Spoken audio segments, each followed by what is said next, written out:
You will hear a tourist calling a receptionist for some information. First, you have some time to look at questions 1 to 4.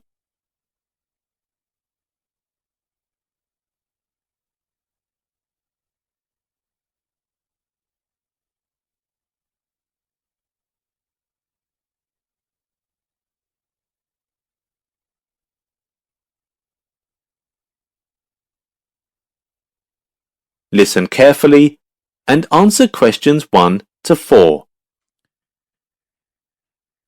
Greek island holidays. Can I help you? Yes, I hope so. I have a friend who's just come back from Corfu, and she's recommended some apartments in Arillas. She thought they might be on your list. Arillas. Let me check. Can you give me the names? Yes, the first is Rose Garden Apartments. Could you tell me a little bit of information about the apartments? Its features and prices, for instance?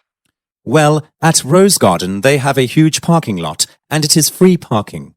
So it can be very convenient for some big families who drive there to spend holidays. Oh, that's great. Our whole family will be going. And there's a big swimming pool inside which can accommodate over 50 people. We are thinking of replacing it into an aquarium, but it's still in discussion. That sounds exciting. What about the cost? $219. That seems reasonable. I'm just jotting down some notes. Now, the second one my friend mentioned was called Blue Bay. Blue Bay? Oh yes, in fact that's very popular and it has some special features. Really? The main attraction is the large man-made lake, and it's only around a kilometer from some shops. Is it much more expensive than the first one? Actually, it's $50 cheaper than the first one. That's mainly because they don't have a parking lot there. Moreover, we plan to install a lift, but we are currently short of funds, so we don't have it at the moment, and this apartment isn't really suitable for those with disabilities. Right. Now there are just 2 more apartments on the list. The third one is Sunshade Apartments. This one is on top of a hill with a huge parking lot. Each room used to have a nice kitchen, but we have turned it into a beautiful garden since our customers don't cook much, and they have shared barbecue facilities. Sounds great. Yes, it is well equipped. How much does it cost? $490. I don't think that would be within our budget, unfortunately. And the last one sounds a bit expensive too. The Grand Apartments. That one is quite reasonable. There's no parking lot, but parking on the street requires no charge. Many teenagers and businessmen have come here to spend their summer holiday, but children make the biggest part of our customers. There is a huge painting room for them. Sounds lovely. Okay, I will think about which one to book with my family. Before you hear the rest of the conversation, you have some time to look at questions 5 to 10.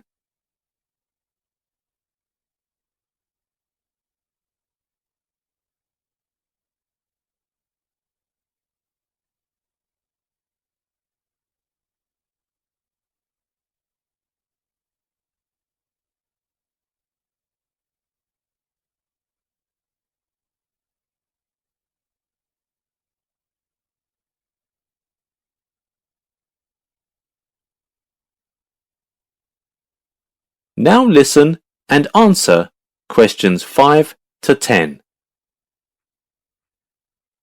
That's fine. We've got plenty of apartments here when you come. Is there anything else you need to know about accommodation? Oh, actually, could you tell me some more details about Arillas in general? Sure. What would you like to know? Well, my friend told me that Arillas was pretty, but I don't know what the best way is to see the town. Well, if you want to enjoy the scenery, then the Blue City bus is recommended. Just a second while I check. That one is a business route, mainly for commuters. The green one is a double-decker which offers a nicer view. I also heard that the ferry boat trip is quite popular. Yes, if you want to immerse yourself in the magnificent sea views, then the ferry boat trip is a must. The trip used to last 35 minutes, but we made it a little bit longer to 50 minutes in response to our customers' demands. A 30-minute seafood dinner is included in this trip. Okay, and one more question. I like riding bikes. Can I rent a bike and cycle around the town? Of course. There is a mall on Main Street and Arillas Bike Hire is located behind it. Okay, I have made a note of that. Furthermore, I'd like to suggest 3 famous museums from which you can learn native history and culture. That sounds fun. Okay, the first one has an exhibition of the interior design as well as some famous paintings and sculptures. Some of the paintings are donated by some well-known scientists. That's great. Yeah, the second one is about something that is familiar to us, but actually most people don't know much about it, which is fizzy drinks or soda. The visitors will be shown the history of some famous products in this industry and how they are produced. It's interesting to know that some products have been taken to the space before. Wow, I would like to go there. Yes, you should. And the last one is about some special phenomena outside the planet where we live. Some experts are there to unveil the mystery if the visitors have any questions. Various machines and equipment are displayed inside. You can't miss it. Are there any more questions for now? No, that is all. I hope you have a happy journey. Thank you. That is the end of section 1. You now have half a minute to check your answers.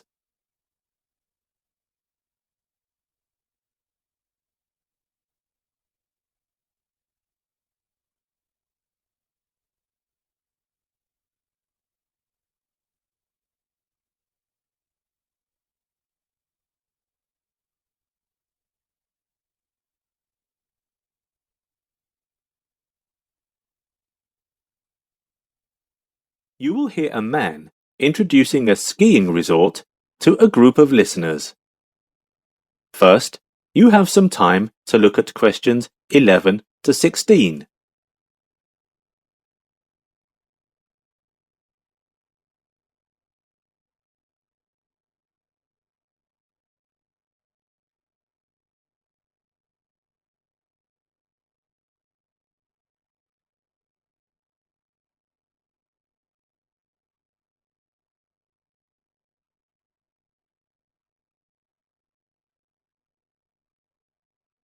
Now listen carefully and answer questions 11 to 16. Hello all, welcome to Aspen Ski Resort near Cumbria. It is one of my favourite vacation spots. I first discovered this fantastic resort when it was recommended to me by a journalist who was interviewing me. I then contacted my travel agent for further information about the resort, and from the first time I visited the place, it was love at first sight. Now, when I don't have acting jobs to do, I would come here and relax. My parents were both geographers, and their profession afforded my siblings and I the opportunity to travel with them all over the world when we were growing up, visiting some of the places I had seen in the television documentaries I had watched. Their passion kept affecting me, and eventually I realized that traveling has been something I love for a long time. A bit of background on the Aspen Ski Resort. The area of Cumbria was first known as a vacation spot in the 1920s. However, that was only as a summer vacation spot. The area became home to a summer resort in the 1930s. In the 1960s, with the increasing popularity of downhill skiing, the first British ski resort appeared. The Aspen Ski Resort was established soon after in 1968, and the Cumbria area became a popular destination for winter skiing vacations. Although snow skiing is the most popular winter activity at the resort, there are also some other popular activities. In the spring, summer and fall seasons, playing golf is easily the favourite activity of most of the resort's guests. There are 5 top-ranked courses within a short driving distance of the resort, and the resort offers many packages for visitors during the warmer months. Also, throughout the year, many of the resort's guests like to visit the Great Waters Brewing Company. But it is under reconstruction at the moment. Also, many of our visitors take advantage of skydiving activities offered by a skydiving school, but the school is located in another town, which is about a 2-hour drive from here. Some people ask what activities are recommended in the nearby Edinburgh region. Many visitors to that popular destination often also visit either the hot springs near the city of Marlborough or the local market in the city of Jamestown. The hot springs are geothermally heated groundwaters that rise from the crust of the earth and are enjoyed by folks of all ages. However, the price of having a hot spa there is quite high this season. The Edinburgh Nature Museum is a great alternative. You will see details of the animals which are native to the area. Most visitors in the past gave really positive feedback about the museum. The market in Jamestown region has a nice selection of fruits and vegetables which are grown on farms in the area, and also a selection of fresh seafood. The market is not open this week. Please note that the Aspen Resort sponsors monthly education and entertainment programs which are open to the public. Previous programs have featured mountain walking in Europe and wildlife around the world.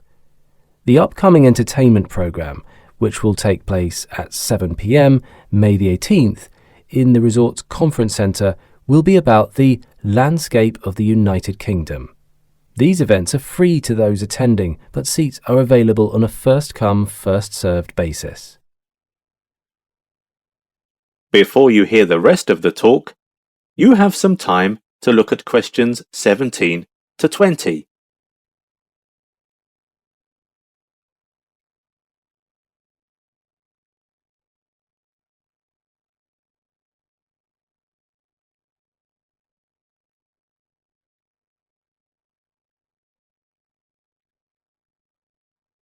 Now listen and answer questions 17 to 20.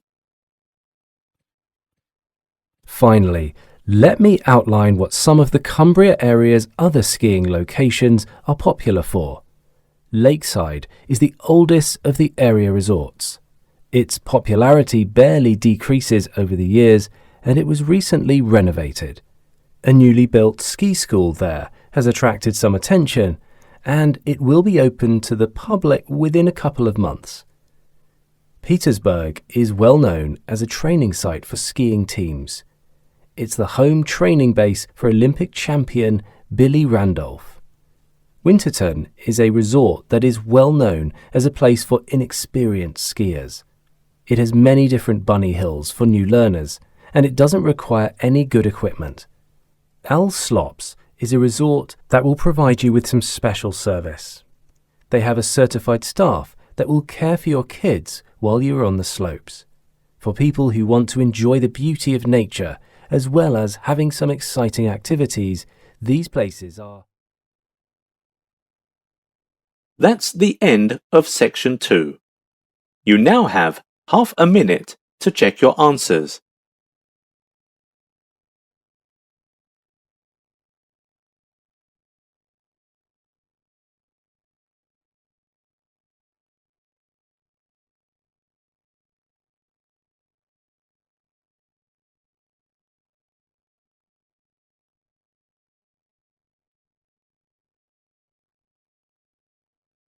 This IELTS listening audio is specially made by IELTS Mirko Telegram channel.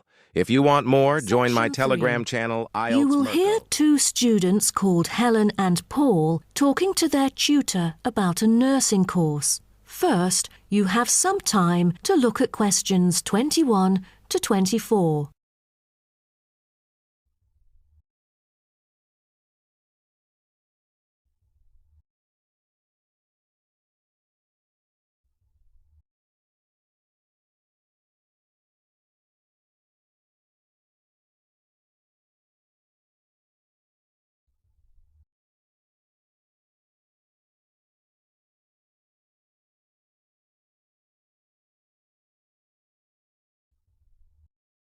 Now, listen carefully and answer questions 21 to 24. Helen and Paul, congratulations to you both for doing so well the past semester. You two have exhibited an impeccable performance during your first year in the nursing program. I'd like to get some feedback from the two of you to better improve the program and to provide guidance for our prospective students. I'd like to start with you, Helen. So, first of all, which aspect of the program impressed you? Well, to be honest, when I was enrolled into the course, I was expecting a group of classmates my age. But as I stepped into the classroom for the first time, I was surprised by the diversity. Most were in their 20s, but there were also those in the 30s or even 40s. As it turns out, the intergenerational communication has sparked intense debate and new thinking, and I think that's something special about the programme that I appreciate very much. What about you, Paul? What do you think of the program? For me, the group project we carried out last semester is another key feature of the program. The whole class was divided into 8 different groups, working on 8 prospective cases. Team-building sessions were conducted in a collaborative way most of the time. Comprised of 5 members, our group studied acute pancreatitis. During the process, we broke the task into different parts and assigned them to each member. We were then able to tackle the complex problem by pooling our knowledge and skills. More importantly, stronger links were established between the group members. Because of the project, we've all become good friends. That's true. According to graduates, group projects prepare them for the work world in which teamwork and collaboration are increasingly the norm. So tell me, Paul, what else do you like about the program? I want to be a registered nurse, working in a public hospital after graduation. So the internship provided is a valuable opportunity for clinical practice in a supportive learning atmosphere. However, I was amazed by the amount of written assignments, since I thought the course should have focused more on practice-oriented learning. Well, I have to disagree with you, Paul. The essays demonstrate your understanding of the course. For me, writing essays is a process that involves critical thinking, which challenges me to develop my points more thoroughly. I thus manage to gain a diversity of perspectives. The program is designed to deliver basic and advanced theoretical knowledge of core concepts, including healthcare systems concepts, together with practicum or clinical practice experience to bridge the classroom content to the practice setting. So, I'm afraid written work is unavoidable. Also this year, we've added a module of law. How do you feel about that? At first, we felt that learning law is kind of redundant and too time-consuming. After a few sessions, we realised that it is necessary in dealing with future medical disputes. Before you hear the rest of the talk, you have some time to look at questions 25 to 30.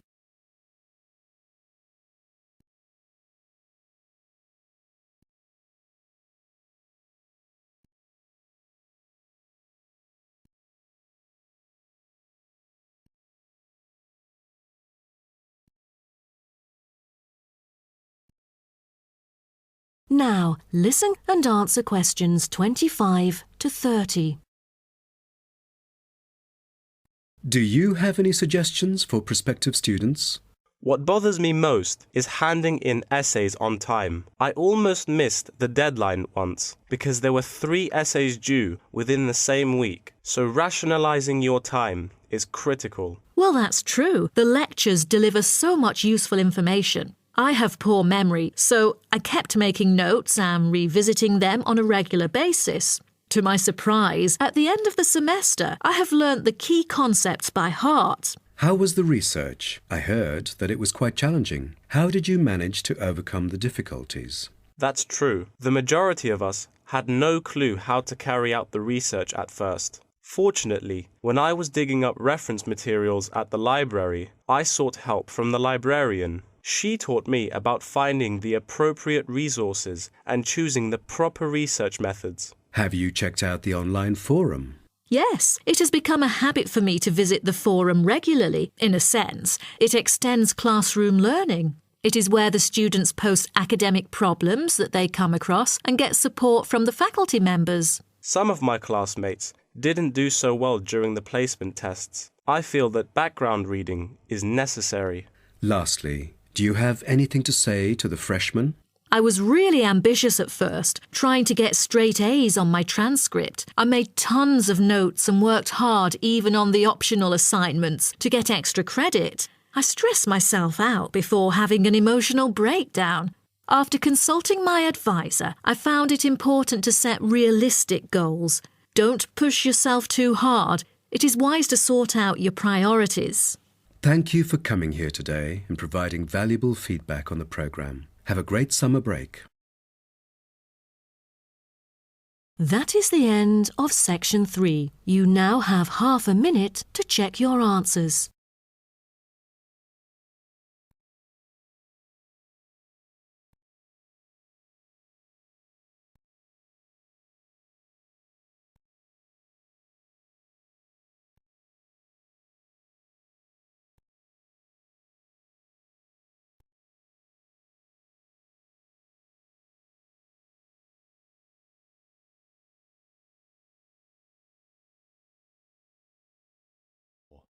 Now You will turn hear to a lecture section about how carbon dioxide is produced from food and what are the effects of the emission problem. First, you have some time to look at questions 31 to 40.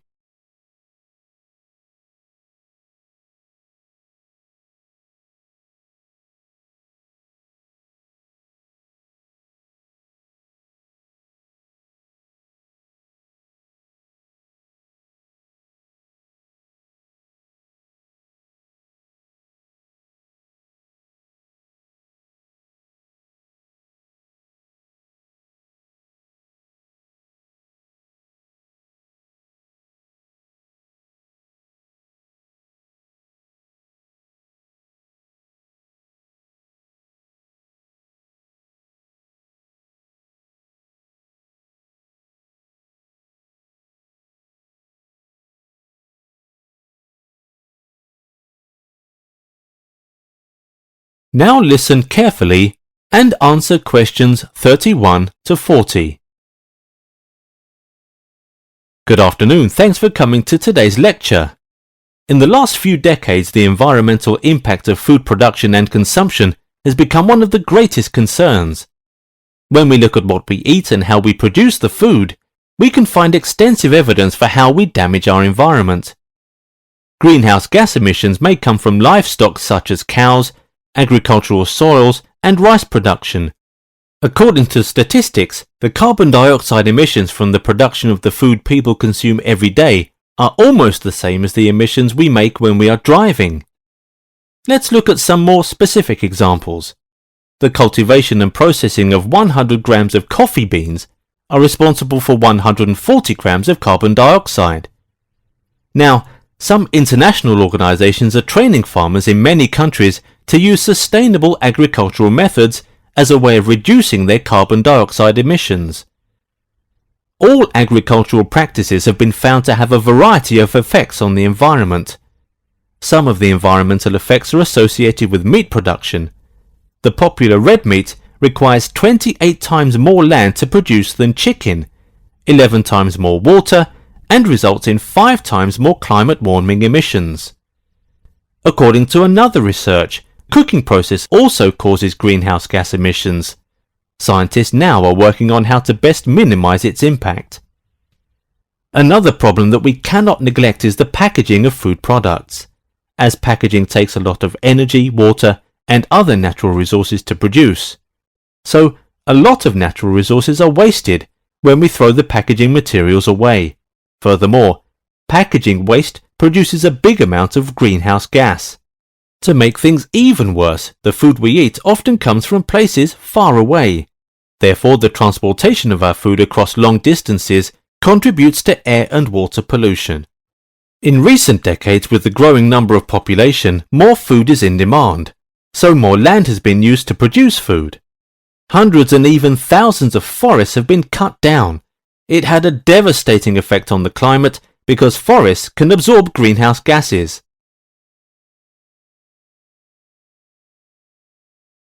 People in different parts of the world apply various kinds of farming practices.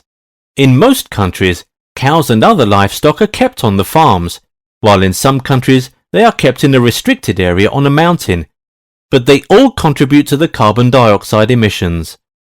And for animal agriculture, the problem can be more serious because the livestock need food all the time. In America, cows eat an overwhelming amount of corn and soybeans each year. In order to create a better world for us and our future generations, we should adopt sustainable agriculture. The goal of sustainable agriculture is to meet the world's growing demand for food at the present without affecting future generations. Every person involved in the food system, growers, food processors, distributors, retailers, consumers, and waste managers, can play a role in ensuring a sustainable agricultural system.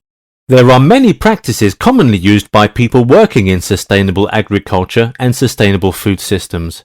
Crop growers may change their food production methods to prevent pollution, although some other areas of agriculture are very hard to change, such as fishing. Consumers and retailers concerned with sustainability can look for foods that are environmentally friendly. However, sustainable agriculture is more than a collection of practices. It is also a process of negotiation, a push and pull between the competing interests of an individual farmer or of people in a community as they work to solve complex problems about how we grow our food. In conclusion, I want to emphasize that we may not be able to go back to the old times and live a simpler lifestyle, but we can take an active role in preventing more environmental problems caused by carbon dioxide emissions. In the next lecture, I will share some of the studies and effective solutions with you. That is the end of section 4. You now have half a minute to check your answers.